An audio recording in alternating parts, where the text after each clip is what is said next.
Right before the Triassic period, the period where dinosaurs first appeared, there was the Permian period, which may have been the most fascinating time in evolutionary history. Let me tell you why.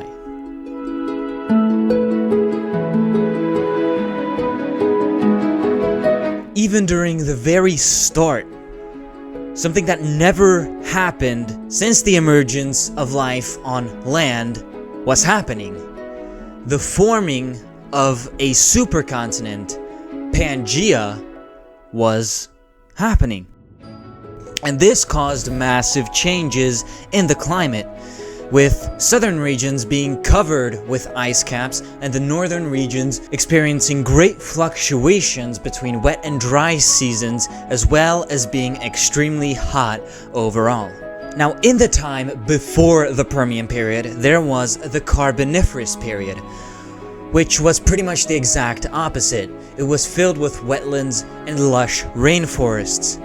And the plants had to find ways to adapt to the newer, drier seasons that the Permian brought.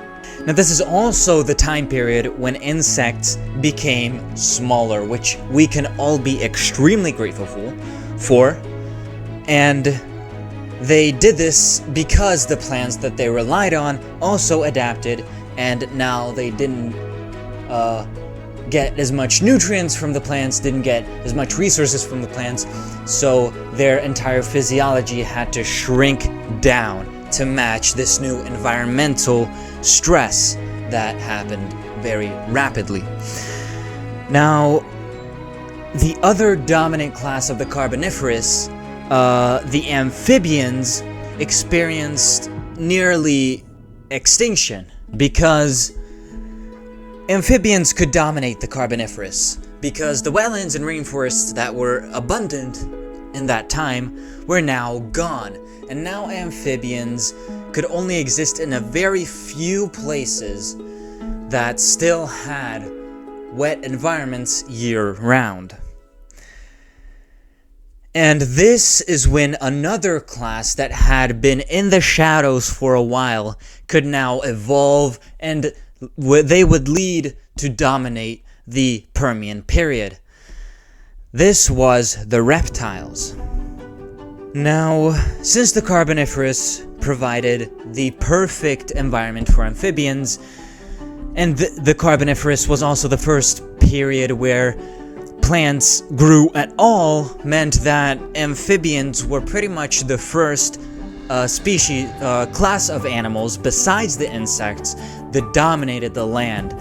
So there was a small offshoot of the amphibians class, which was the reptiles, but they couldn't dominate because the amphibians, which already dominated, they couldn't really compete with.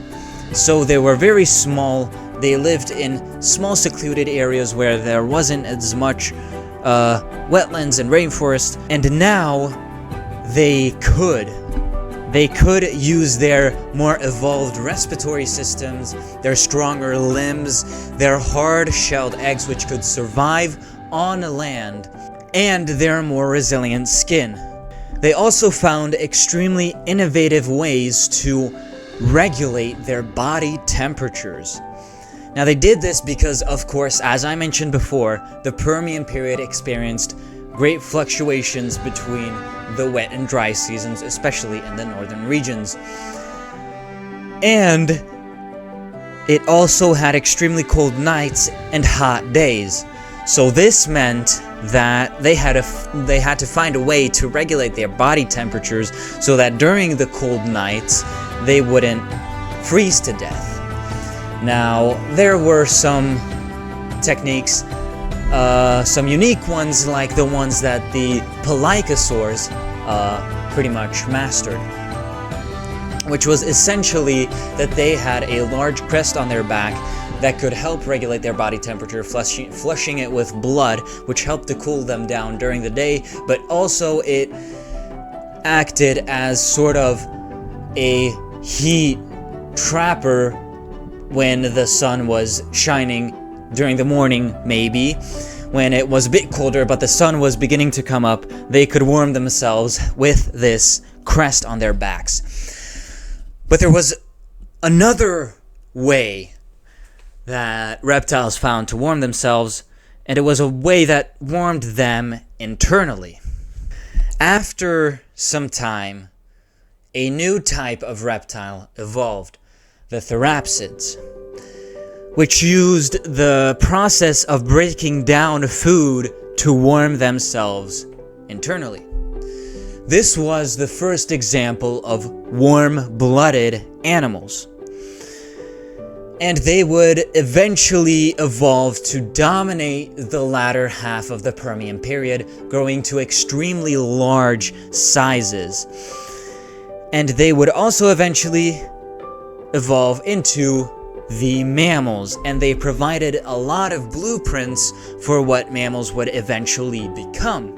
For example, there was a formidable predator at the time called the Gorgonopsis, which acted and looked much like a big cat would today. Now, the Permian period ended like it started, with a massive change in the entire balance of the planet. You see, when we think of extinctions, we usually think of dinosaurs and the asteroid that killed them. But this wasn't nearly the largest extinction event in the history of our planet. That title belongs to the Permian extinction, which scientists still aren't sure exactly what the cause of is. But I think the most logical one is a series of massive volcanic eruptions that blocked out the sun, poisoned the air, and of course destroyed the general area where they erupted.